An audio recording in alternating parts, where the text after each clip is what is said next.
Every 4 years, one country lifts that trophy. And the moment they do, something changes. Not just for the players, not just for the fans in the stadium, for the entire country, the streets, the economy, the politics, the psychology of an entire nation. The effects last far longer than the celebration. This is what actually happens to a country when they win the World Cup. Let's start with the thing nobody can measure but everyone feels. Scientists have a name for it, the feel-good effect. And it is exactly what it sounds like.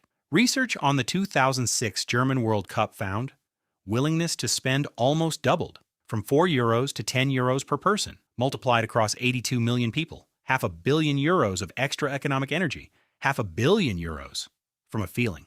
It is not just about spending either. People are kinder. Productivity at work changes. Social divisions shrink temporarily. For a brief window of time, an entire country becomes one thing, one feeling, one identity. That is not nothing. That is extraordinary. Here is the counterintuitive thing about winning the World Cup economically. Hosting the World Cup does not necessarily deliver a GDP boost. But winning it? That is different. Studies show GDP growth of 0.48 percentage points in the 2 quarters after winning. And here's the fascinating part about why. Not by people spending more inside the country, but by an increase in exports. The world suddenly wants to buy things from the country that just won. National products and services become more appealing on the global market. Made in France, made in Germany, made in Brazil. Those labels carry more weight after a World Cup trophy. When France won in 2018, economists calculated an extra 0.1% of economic growth. Small, but real. And the political effects were equally tangible. After France's 1998 win, the president's approval ratings jumped 10 to 18 percentage points.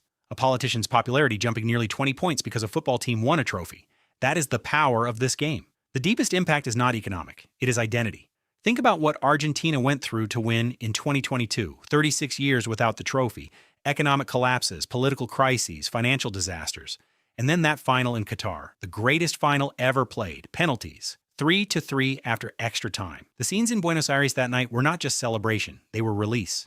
Over 1 million people in Buenos Aires that night. Think about France in 1998, a diverse team representing many different backgrounds. They won. And in the weeks that followed, France felt more united, more optimistic about their country's future, more comfortable with diversity. A football trophy did that. Or think about Spain between 2008 and 2012. During one of the worst economic crises in European history, unemployment in Spain hit 25%. The national team was winning everything, and it measurably softened the pain. Football did not fix the economy, but it gave people something to hold on to while it was broken. There is something economists have called the World Cup GDP curse. While winning gives a short-term GDP boost, GDP contracts in the year after. The celebration ends. The spending stops. The world moves on. Italy won in 2006. Within 4 years, the Italian economy was in crisis. Spain won in 2010. By 2012, unemployment was 25%. France won in 2018. 3 years later, political turmoil and social unrest. This does not mean winning is bad. The euphoria is real. The feel-good effect is real. The export boost is real. But the trophy does not solve the problems underneath. It just helps a country forget them for a while. And sometimes that is exactly what a country needs. So what actually happens when a country wins the World Cup?